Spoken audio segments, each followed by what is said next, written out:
Yes. What did she say to Dr. Tufts? She reported, Dr. Tufts reported that Lindsay's psychiatric condition was generally deteriorating. That's a checkbox on one of the forms that her records. What did Lindsay say her symptoms were at that point? That she was having the racing thoughts, and that she was also feeling, as I said, not like herself, that her depression was worse than it had been. I believe that's also around the time that Dr. Tufts thought of trying a medication called Zoloft. Zoloft. Yes. And what is that? Is that you need that by way of injection? Yes, Zoloft is no longer marketed. It wasn't a particularly successful medication. It requires a 60-hour continuous IV infusion. In a hospital setting or in a medical setting? You have to be medically monitored. It doesn't necessarily need to be a hospital, but those are not necessarily things that can be done outside of a hospital. So she didn't do the Zoloft though, right? She did not. Okay. It also costs $34,000 just for the medication, not for the monitoring. Okay. What's the next thing that happened with Dr. Tufts and Lindsay Clancy, sir? Well, if I look at my affidavit, when she stopped taking the medication, the Zoloft, she now felt better, as she had felt before she took the Zoloft, but she was less anxious. What was the next medication? She was put on Benadryl and had some difficulty sleeping, but also was worried that night because her son was coughing, and she worried a great deal about the children's health. And that would be something that would also intrude on her sleep, worrying about her children? Yes. Okay. What other symptomology traveling through November into December did she relate to Dr. Tufts, according to your review of the medical records?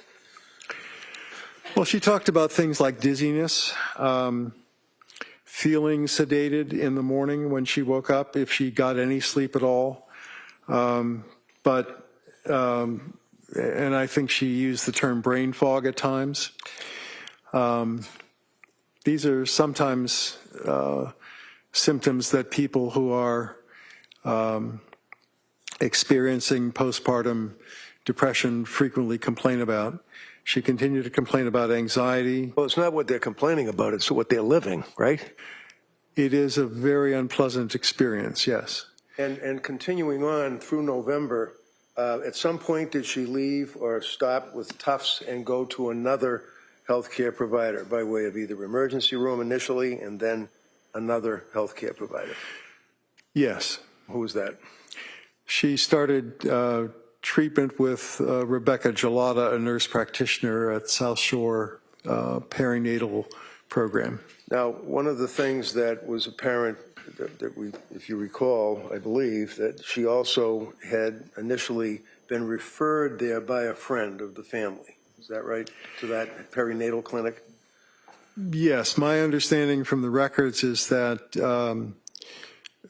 Miss Clancy's mother-in-law was friendly with a nurse practitioner who practiced in the perinatal program, and I believe it actually started the perinatal program. Yes, and ultimately, or in the beginning, she was treated by a Julie Paul. Is that correct?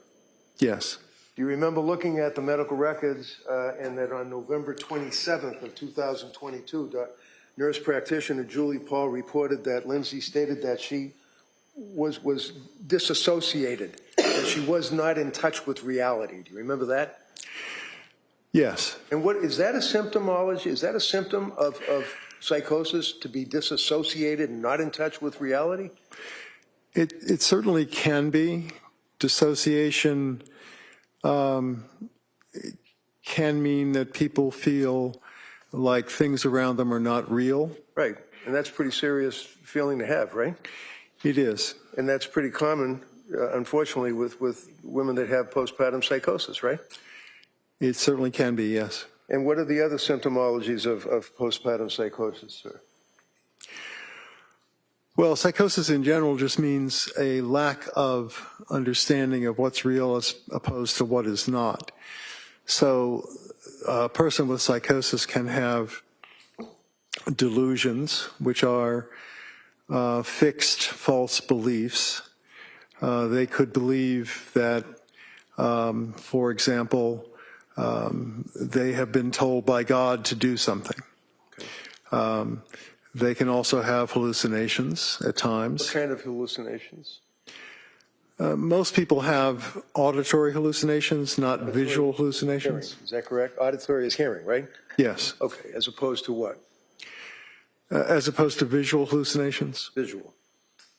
And in the course of reviewing the medical records, did you see that, in fact, that Lindsay had auditory, no visual hallucinations, but auditory voices?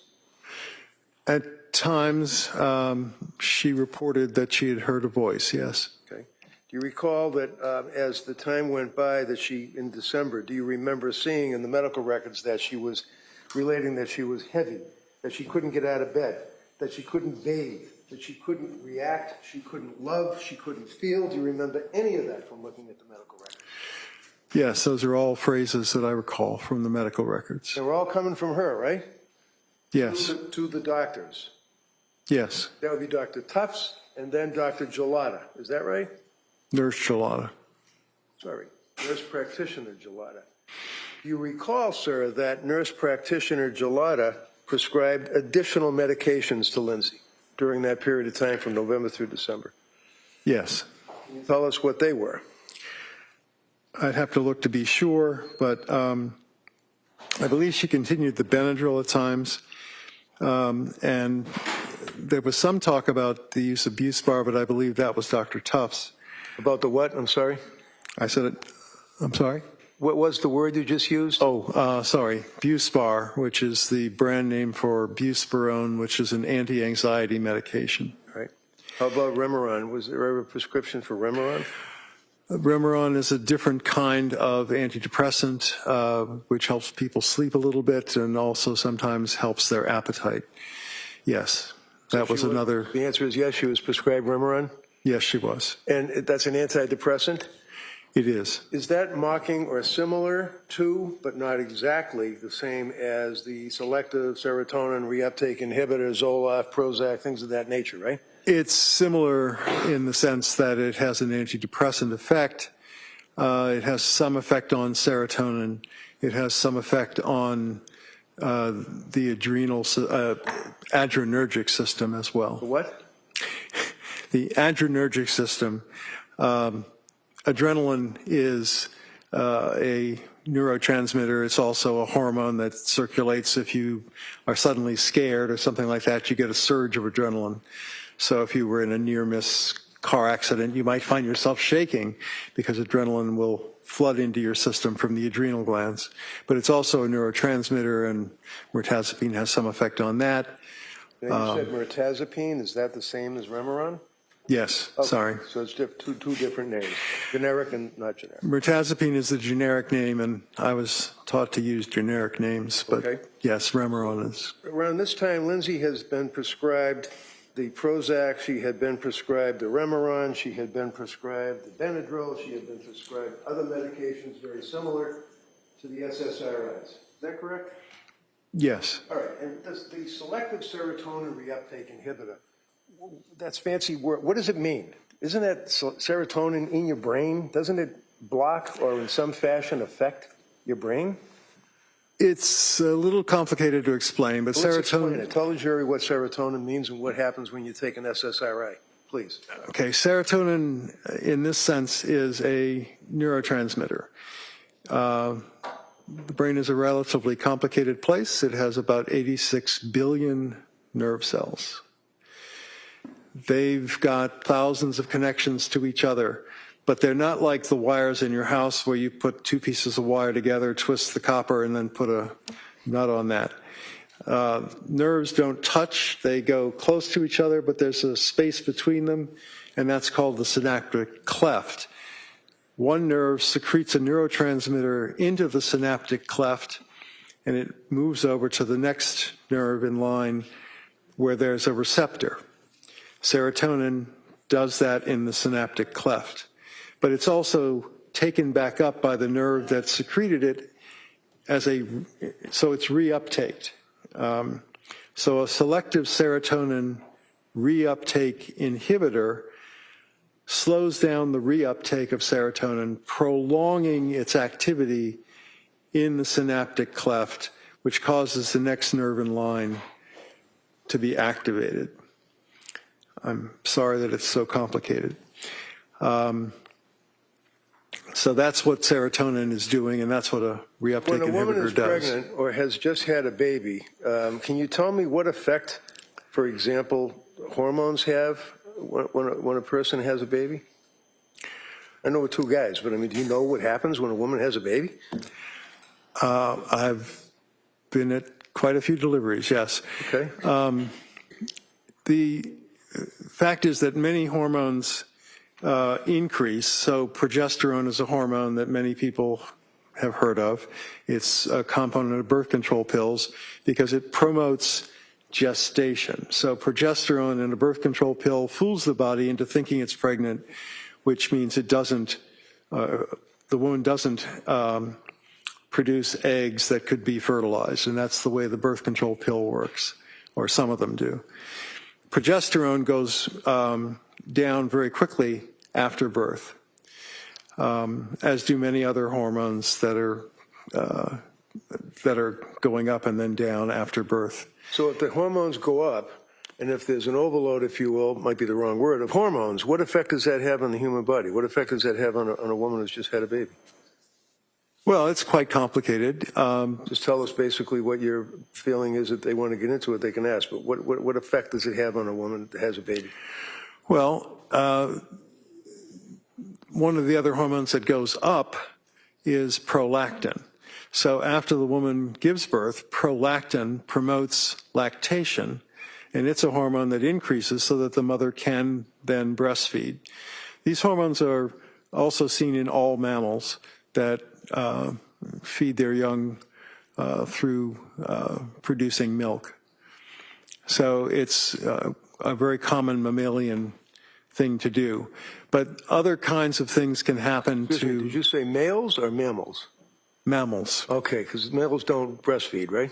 I'm sure they don't, yes. Okay, so as far as the hormone, again, I would ask, when a woman has a baby, and the placenta, I think I pronounced that right, is through the birth. All of a sudden, what happens? It stops that massive influx of hormones, or it increases that influx of hormones? Well, some hormones go up, like prolactin, and some hormones go down very quickly. What effect does that have, in your experience, and your education and your research on women that have a baby? What effect does that have on them? Well, many women experience postpartum blues. What is postpartum blues? It's a feeling of... Thing. I'm sorry? Sounds like a 50s thing. What's postpartum blues? It's a feeling of low energy and being sad, not as serious or usually as long as postpartum depression. What is postpartum depression? Is that the next level? It's a more serious condition where the woman may feel that she can't connect to the baby, that she feels isolated, she has no energy, she may also have insomnia. So, for example, if a woman is unable to sleep, feels as though she's losing a contact or connection with her infant, is stressing about not having that contact with her infant, feels that she's unable to emote or feel love or any emotions and can't relate to people, and also is out of reality, are those, or dissociative state, are those, in your opinion, symptoms of postpartum depression and/or leading to postpartum psychosis? Yes, they are. And Lindsay had those symptoms, didn't she? She reported all those symptoms, yes. Doctor, when a doctor like Tufts is meeting with a person and checking the boxes, can that doctor give a blood test to the patient? Certainly. Is that important in your opinion, that a doctor give a patient, especially a woman who's coming to them for help with these symptoms, give them a blood test? Yes. And again, we all know what blood tests are, but just tell me, I mean, is that a simple test? Is it a complicated test? It's fairly simple to have blood drawn, and there are many tests that are relevant, particularly after a woman has given birth. Why? Well, some women become anemic. Depends on how much blood loss might have occurred during birth, but there's usually some blood loss. So checking hemoglobin levels is important. The thyroid can be affected by delivery of the baby, and some women in the postpartum period develop inflammation of the thyroid. The thyroid is a very important gland that regulates many parts of the body. Is that why many times when a competent psychiatrist is treating a patient that is postpartum after having a baby, that they might run, and I may be wrong saying it, but a thyroid test? They would do most commonly two different kinds of thyroid tests. They would test for thyroid stimulating hormone, which goes up when the thyroid hormones that also can be tested for actually go down. So thyroid stimulating hormone is telling the body, make more thyroid hormone because it's not enough in the circulation. Did Tufts ever use a blood test at all in her treatment? No, she did not. Did Tufts ever check the thyroid levels of Lindsay Clancy at all during her treatment? No, she did not. How about Gelada? Did they test any of those things? No, Nurse Gelada did not do blood testing either.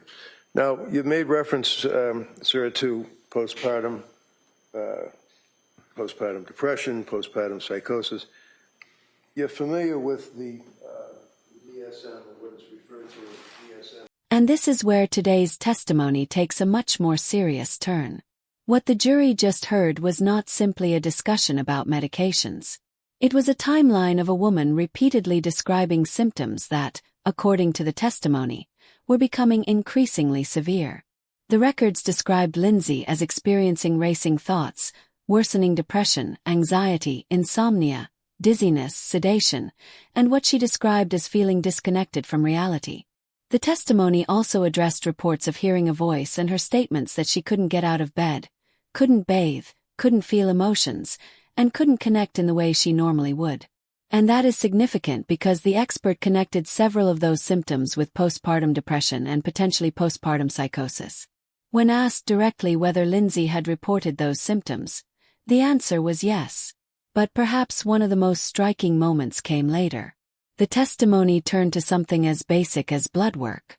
The expert explained that after childbirth, doctors may check things such as anemia and thyroid function because physical conditions can contribute to symptoms.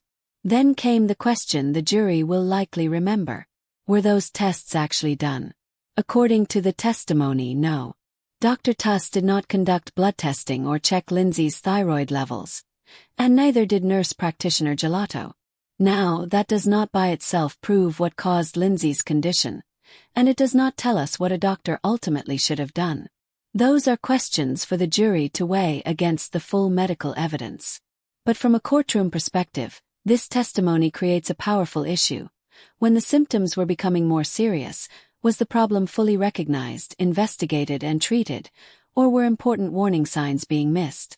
And that may be one of the central questions as this case moves forward. Because sometimes the most important evidence isn't a single dramatic moment. It's the pattern. And today, the jury was given a very detailed look at that pattern.